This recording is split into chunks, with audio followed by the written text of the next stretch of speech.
প্রিয় শিক্ষার্থীবৃন্দ, Iqbal Siddiqui school and কলেজের অনলাইন ক্লাসের পক্ষ থেকে সবাইকে স্বাগত। আমি মোহাম্মদ ইকবাল হোসেন রাকিব, সহকারী শিক্ষক, বগুড়া পরিবেশ। আজকে আমি তোমাদের বগুড়া পরিবেশ বিষয়ে সপ্তম অধ্যায় জনসংখ্যা থেকে আলোচনা করব। আজকে আমার আলোচ্য বিষয় অভিবাসন। তাহলে চলো শুরু করা যাক। আজকে আমার আলোচ্য বিষয় অভিবাসন নিয়ে ক্লাস। অভিবাসন কি সেটি এখন আমরা জানবো। জীবন ধারণের মৌলিক ও নানা প্রয়োজনে বহু লোক বিভিন্ন সময় বিভিন্ন স্থানে যাতায়াত করে। মানে মনে করি এটা একটা স্থান, এই জায়গায় একটা স্থান। মানুষ জীবন ধারণের জন্য হলে বা বিভিন্ন মৌলিক চাহিদা পূরণ করার জন্য হলেও এক স্থান থেকে অন্য স্থানে যাতায়াত করে। অনেক সময় মানুষ স্থায়ীভাবে বসবাস শুরু করে দেয়। মনে করো যে এটা একটা গ্রাম অঞ্চল এবং এটা একটা শহর অঞ্চল। তাহলে গ্রাম অঞ্চল থেকে শহর অঞ্চলের সুযোগ সুবিধা বেশি।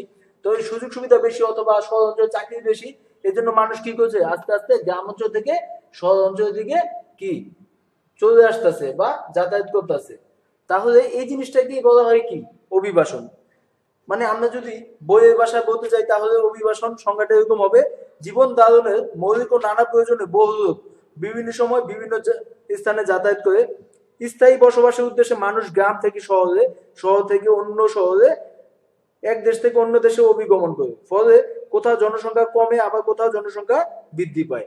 মানে অভিবাসনটা হচ্ছে তোমার এক স্থান থেকে অন্য স্থানে গমন করে এবং স্থায়ীভাবে বসবাস করে।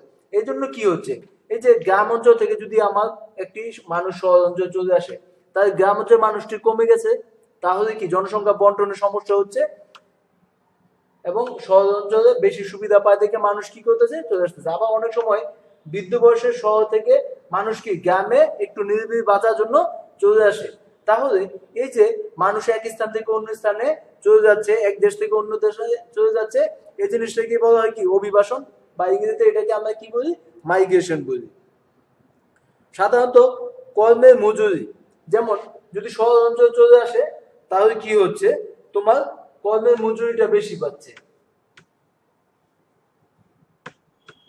কর্মের মজুরি,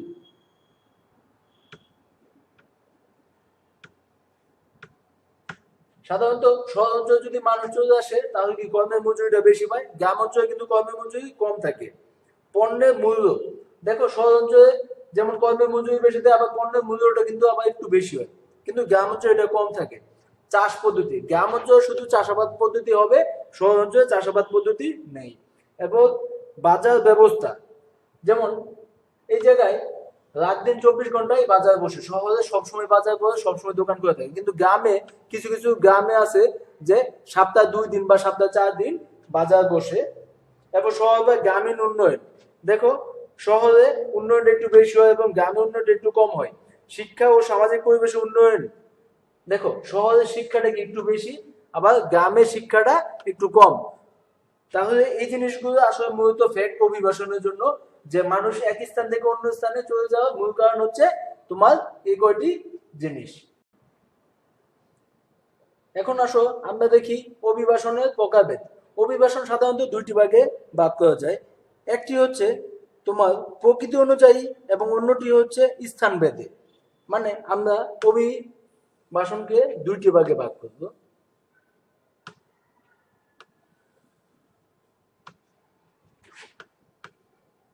তোমার প্রকৃতি অনুযায়ী, আবার অন্যটি রয়েছে কি, তোমার স্থান ভেদে।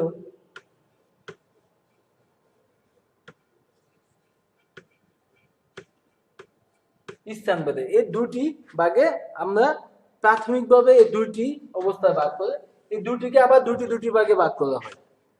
যেমন অবাধ অভিবাসন, অবাধ অবাধ অভিবাসন একটি, আরেকটি হচ্ছে কি, যে বলপূর্বক অভিবাসন।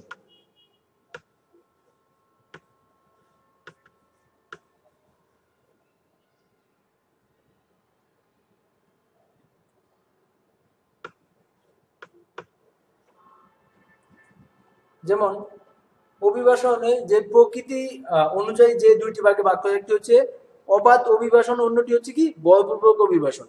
আবার স্থানভেদে যে দুইটি ভাগে ভাগ করা হয়, একটি রাষ্ট্র অভ্যন্তরীণ এবং অন্যটি কি আন্তর্জাতিক।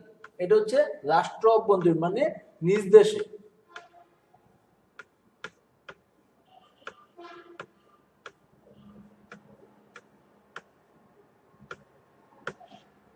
রাষ্ট্র অভ্যন্তরীণ, অন্যটি কি আন্তর্জাতিক।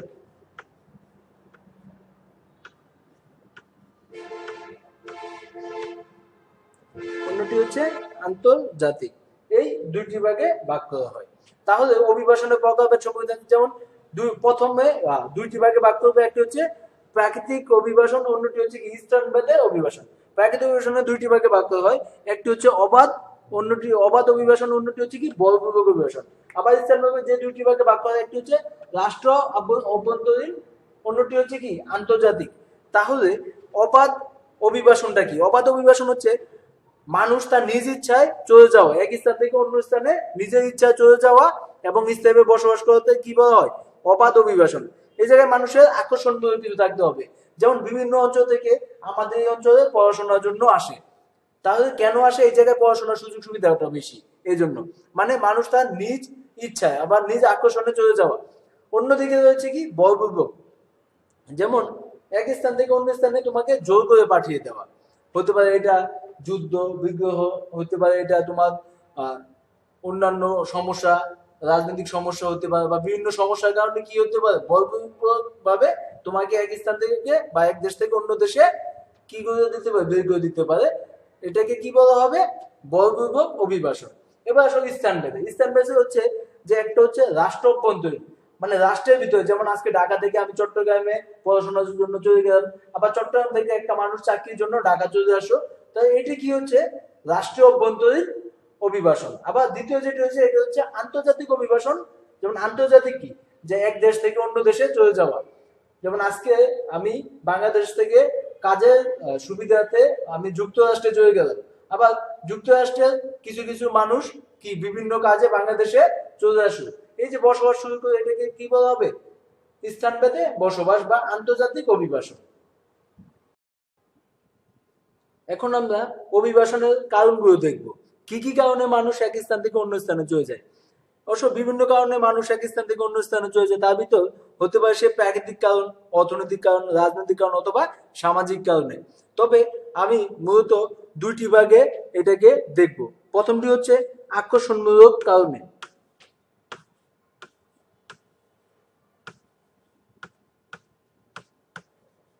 একটি হচ্ছে আকর্ষণমূলক কারণ এবং দ্বিতীয়টি হচ্ছে বিকর্ষণমূলক কারণ।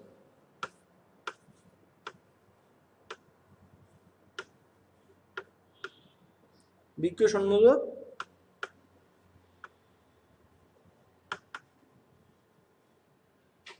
ঠিক আছে, একটি হচ্ছে আকর্ষণমূলক কারণ, অন্যটি হচ্ছে কি বিকর্ষণমূলক কারণ। যেমন আকর্ষণমূলক কারণ হচ্ছে সে মানে এক স্থান থেকে অন্য স্থানে স্থায়ীভাবে বসবাস করার জন্য কি কি তাকে আকর্ষণ করে। হতে পারে সে তার আত্মীয় স্বজনের কাছে একবার চলে যাচ্ছে বা নিজ গোষ্ঠীর কাছে চলে যাচ্ছে, হতে পারে সে কর্মস্থান বা অধিকতর আর্থিক সুযোগ সুবিধার জন্য। যেমন এক স্থান থেকে অন্য স্থানে চলে যাওয়ার কারণ হচ্ছে কি, সে যদি অন্য স্থানে বেতন বেশি পায় তাহলে কি হবে, স্থায়ীভাবে সে তার পরিবার সহ সে স্থায়ীভাবে এক স্থান থেকে অন্য স্থানে চলে যাবে। তারপর হচ্ছে শিক্ষা, স্বাস্থ্য, গৃহসংস্থান বা সামাজিক নিরাপত্তা সুবিধার কারণে। যেমন অনেক জায়গায় আছে কি যে তার নিজে থাকার খুব ভালো জায়গা নাই, কিন্তু অন্য একটি জায়গায় খুব ভালো সুন্দর করে থাকার জন্য জায়গা বানাতে পারবে, তাই এই জন্য সে কি চলে যাচ্ছে নদী ভাঙ্গন এলাকাতে। মানুষ কষ্ট করে থাকে, তাই থাকা জায়গা নাই, ওদের কাছে টাকা থাকলেও কি একটা বাড়ি করতে পারে না ঠিক মতো, তাহলে এইসব কারণে সে অন্য জায়গায় চলে আসতে পারে। আবার দেখা যায় কি শিক্ষার জন্য, যেমন অনেক জায়গা থেকে আমাদের অঞ্চল অনেক শিক্ষার জন্য অনেক পরিবার স্থায়ীভাবে চলে আসে। কেন? এই জায়গায় শিক্ষার ব্যবস্থাটা ভালো, তাই এটাকে এগুলো কিন্তু তাকে আকর্ষণ করতেছে। তারপর হচ্ছে কি বিশেষ দক্ষতা, চাহিদা বা বাজার সুবিধা। যে কোন এক জায়গায় যে কিছু ট্রেনিং করলে বা কিছু একটা দক্ষতা অর্জন করে সে ভালো একটা চাকরি পাবে, তাহলে দেখা যায় কি সে ওই জায়গায় চলে যাচ্ছে। বিবাহ ও সম্পত্তি প্রাপ্তিমূলক ব্যক্তিগত সুবিধা। দেখা যায় অনেকে কি করছে, বিবাহ করার কারণে এক স্থান থেকে অন্য স্থানে বা শ্বশুর বাড়িতে বা শ্বশুর বাড়ির আশেপাশে চলে যাচ্ছে, অথবা দেখা যায় কি এক জায়গায় সম্পত্তি পাবে, সে তার পৈতৃক সম্পত্তি পাবে, ওই জায়গায় বাড়ি করার জন্য বা ওই জায়গায় দখল করার জন্য হলেও সে ওই জায়গায় কি করতে হবে, তার চলে যেতে হবে স্থায়ীভাবে। এইগুলোকে আকর্ষণমূলক কারণ বলা যায়। এবং এবার আসো বিকর্ষণমূলক কারণ। বিকর্ষণমূলক কারণগুলো কি কি? যেমন প্রাকৃতিক দুর্যোগ জনিত ক্ষয়ক্ষতি হয়, যেমন নদী ভাঙ্গন বা ঘূর্ণিঝড় এলাকায় কি করতেছে, প্রাকৃতিক কারণে তোমার কি হচ্ছে, প্রচুর পরিমাণ ক্ষয়ক্ষতি হয়েছে। তো মানুষ কি করবে, ওই জায়গায় ওই স্থানটা ছেড়ে ভালো একটা স্থানে চলে আসবে, তার কিন্তু ইচ্ছা নাই, কিন্তু সে প্রকৃতির সাথে যুদ্ধ করে পারতেছে না, যার কারণে কি হচ্ছে, এক স্থান থেকে অন্য স্থানে সে চলে আসছে। জনসংখ্যা বৃদ্ধিজনিত সমস্যা, দেখো যে একটা স্থানে অনেক বেশি মানুষ হয়ে গেছে, গ্যাদারিং হয়ে গেছে, এই জায়গায় তারা থাকতে পারতেছে না, বা চুরি ছিনতাই বা রাহাজানি এই জিনিসগুলো বেড়ে গেছে। তো মানুষ ওই জায়গায় ইচ্ছা থাকলেও কি থাকতে পারবে না, তাই সে ওই জায়গা থেকে অন্য একটা নিরাপদ স্থানে চলে যাবে, এটাকে বিকর্ষণমূলক কারণ হিসেবে ধরা হয়েছে। এরপর হচ্ছে কি অর্থনৈতিক মন্দা, যে এটা হচ্ছে সবচেয়ে বড় সমস্যা, যে আমার অর্থনৈতিক ইনকাম যদি কম হয়, আমি যদি অন্য একটা স্থানে চলে যাই, আমার ইচ্ছা থাকা সত্ত্বেও আমার অন্য জায়গায় চলে যেতে হবে, তাহলে ওই জায়গায় কিন্তু আমার জায়গাটা আমাকে আকর্ষণ করতেছে না, বিকর্ষণ, এটা হচ্ছে কি বিকর্ষণমূলক কারণ। তারপর হচ্ছে ব্যবসা বাণিজ্য ক্রমাগত ক্ষয়ক্ষতি, যে আমি এই অঞ্চলে একটা দোকান দিলাম, কিন্তু দোকানে আমার ক্ষয়ক্ষতি হচ্ছে। তো আমি যদি অন্য একটি জায়গায়, আমি এই অঞ্চলটাকে অনেক বেশি ভালোবাসি, কিন্তু আমি তো নিজের ক্ষয়ক্ষতি বা লস দিয়ে থাকতে পারবো না, তো আমি কি করব, অন্য একটা স্থানে চলে যাব। এগুলো হচ্ছে বিকর্ষণমূলক কারণ। তাহলে আজকে আমরা অভিবাসন কি, অভিবাসনের প্রকারভেদ এবং অভিবাসনের কারণগুলো সম্পর্কে জানতে পারলাম। আমি আশা করি তোমরা আজকের এই আলোচনা থেকে তোমরা অনেক কিছু শিখতে পারবে। তো আজকে আমার আলোচনা এই পর্যন্তই শেষ। আর সবাই ভালো থাকবে, সুস্থ থাকবে। আল্লাহ হাফেজ।